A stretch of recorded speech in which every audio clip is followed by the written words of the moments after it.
What are you doing? Wait, Miguel, what are you doing? You plonker. You little plonker.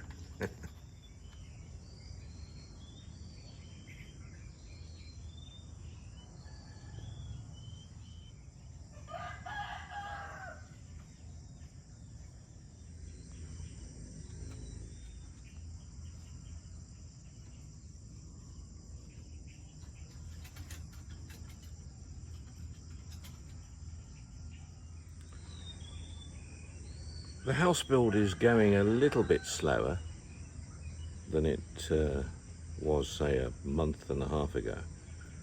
But on saying that, it's more complexity the guys are dealing with at the moment. They've been working on bamboo outer walls and getting intricacy with the top part of the wall between the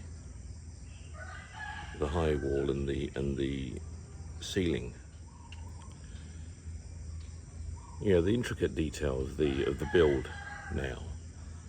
The concrete, yeah, I would say 99% of where we've had to use concrete in the bathroom area, the scullery kitchen area, the sort of, let's call it the wet areas of the house.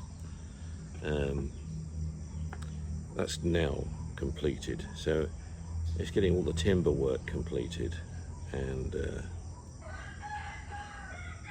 we've got deck flooring to go, and the marine ply to work on, and then we've got the inner walls, let's call it inner exterior walls to go in, and ceiling in the two rooms at the back here. We're having high ceiling in the rest of the house, so it'll be taken up to just below the roof level, to again for cool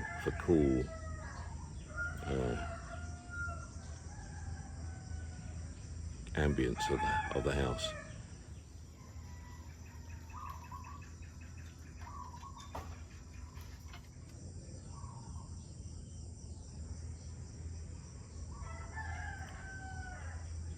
Yeah, it's a grey day today, if anything, I would say. Yeah.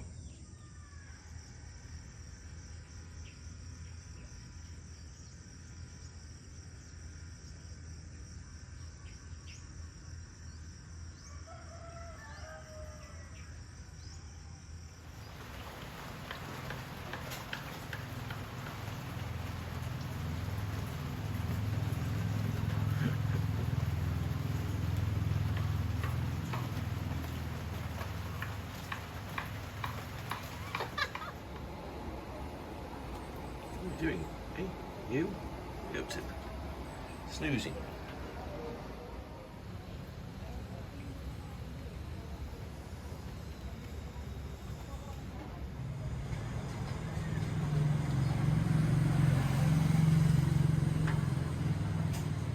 Yes, young master. Security. Miss Lynn, please. Even if you shouldn't be here, leave now. Apparently, kangaroo will need 48 hours to become tender. So that you'll be ready tomorrow to drink with beer. Sorry. To have with I beer. mistook you for someone else. That's more like it. Mistaken identity. Not that they're gonna give you. Come on, I swear. I was telling you to leave. Well, as you can see, the rain is starting to fall, and fortunately, with the roof on, the workers are continuing with the job. They can get on with the intricate detail on the inside, so that's working for us.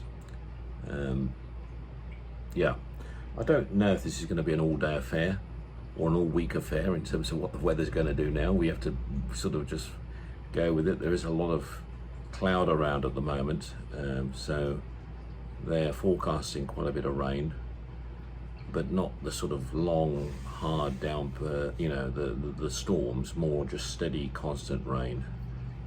So we'll see how it disrupts things.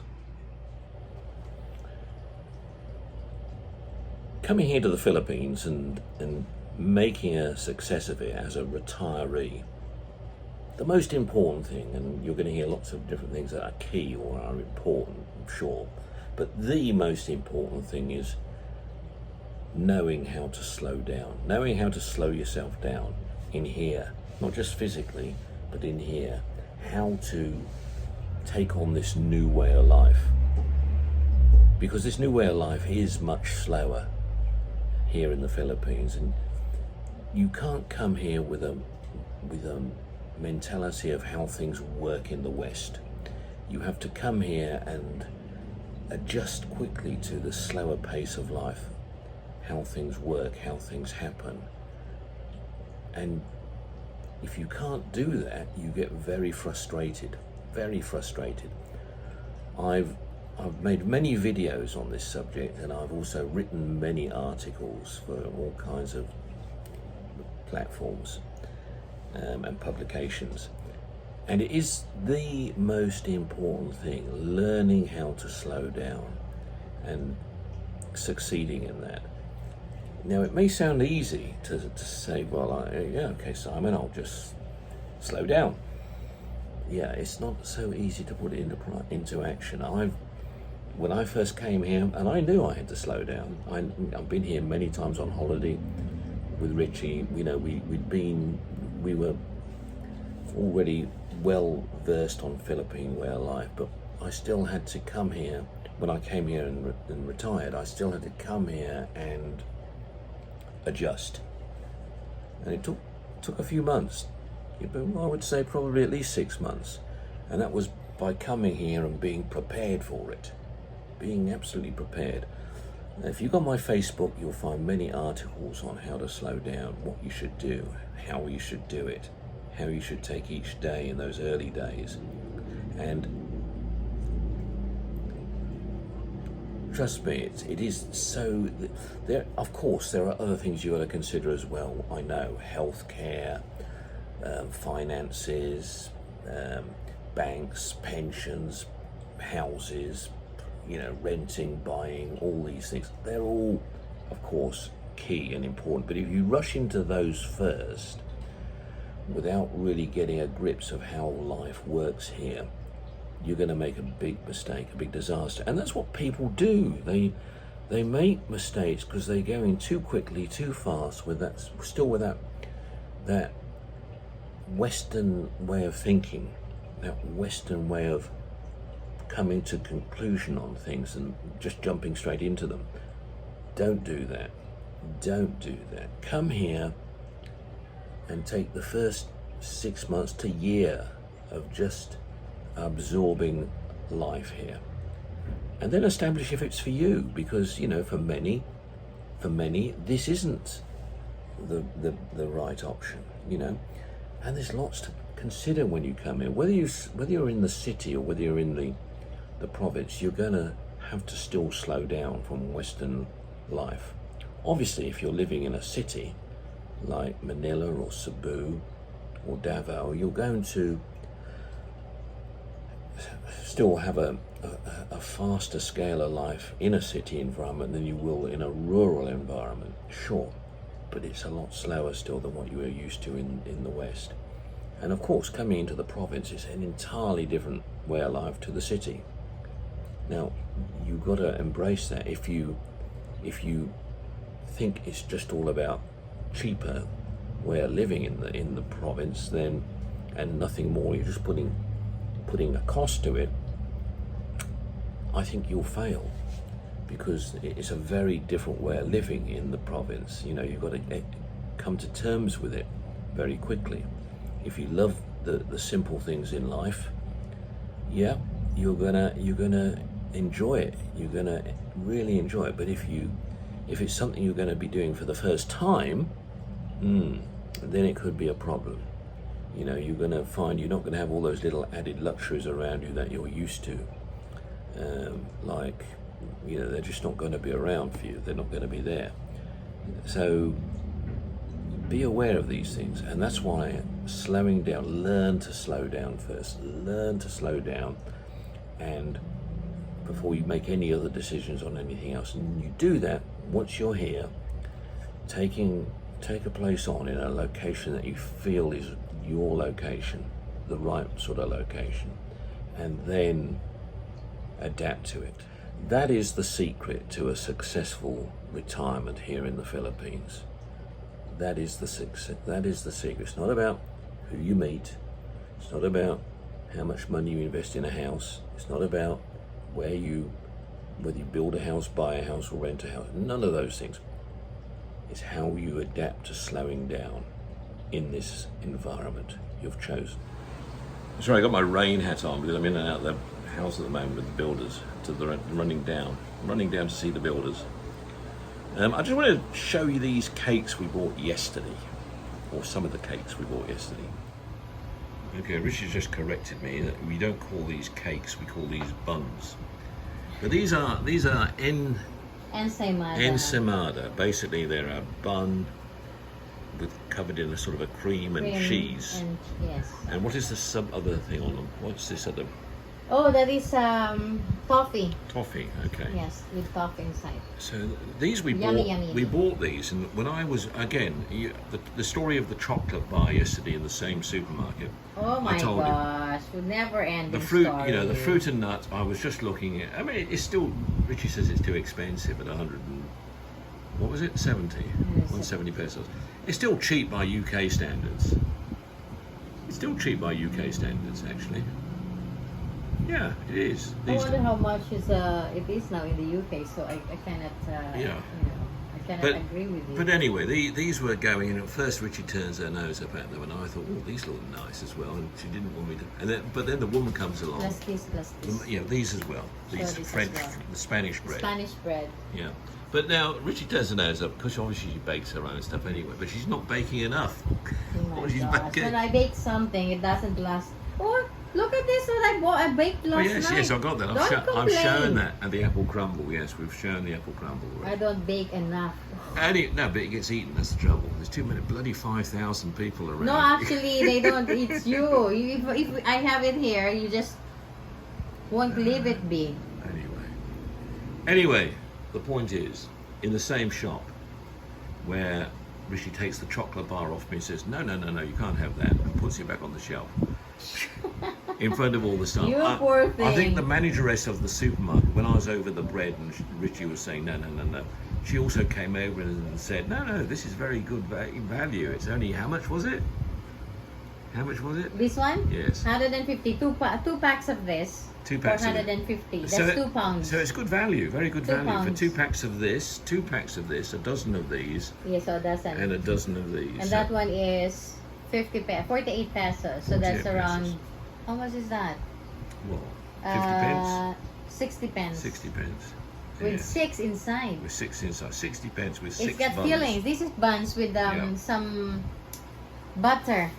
Yes.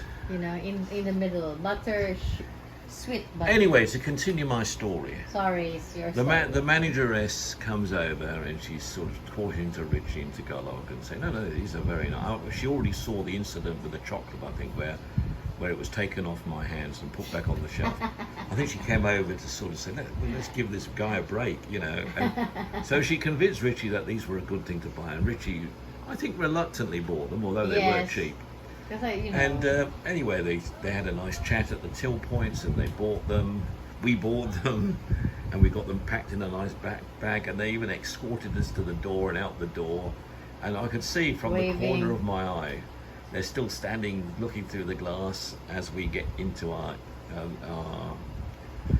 golf cart, e-cart. And I said, look, and I waved to them in the car park, and they waved back.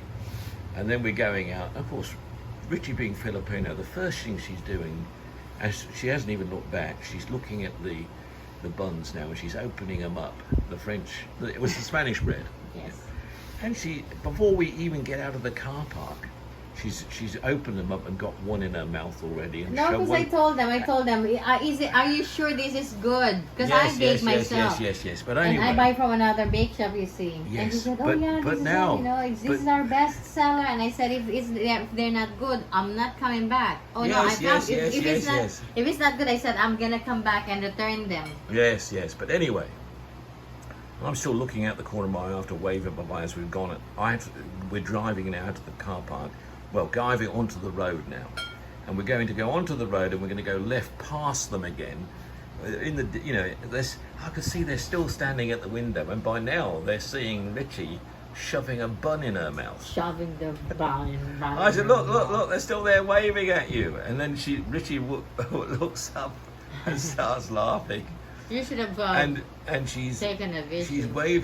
She's waving her bun in the air in among all the traffic as we drive along, waving back to them. So only in the Philippines. Only in the Philippines. But that's one of the points I want to make about the Philippines. You go to the Philippines, you go to a shop here, you know, you find people are very helpful and very nice. The interactions there, and they're great interaction, and even they're watching you as you go down the street to the next shop, or in the, you know, they're observing you all the way. If you look behind you, they're still looking at you. Oh, did you tell them about whether that's because I'm foreign or I'm just a good-looking guy? I don't know, and it's or whether it's because Rich is good-looking as well. Maybe I don't know what it is, but that combination seems to work. Maybe because we're the only one who went there to shop.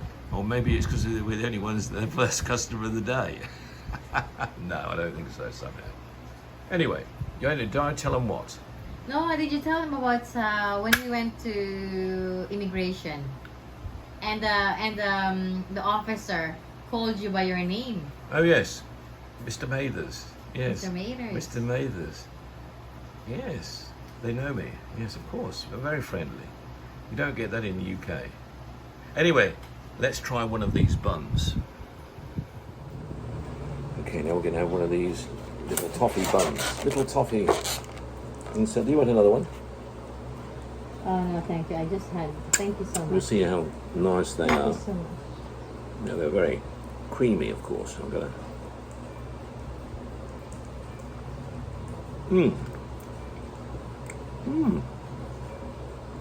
I'll call that a nice... That's a nice empanada. Ensaimada. Ensaimada? Ensaimada, yes. Ensaimada, yeah. You haven't made these for a long time. I think you've made these since we've been back in this house. You made some in the other house. Have I not? I think so. Yeah. These are good. Very good.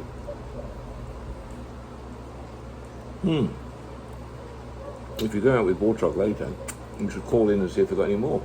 Yeah, I'll buy some more. When you're out. Are you going to give him money? Are you going to give him money? Hey, Bortok. You. Are you going to give him money? You want me to come with you? Yes. I'll give you money. Are you? You don't have money. You've given them all to me. See? Demand. I recommend. It is really. You know what? Actually, do you remember when she was saying to me, you should try this. This is very good. I said, oh.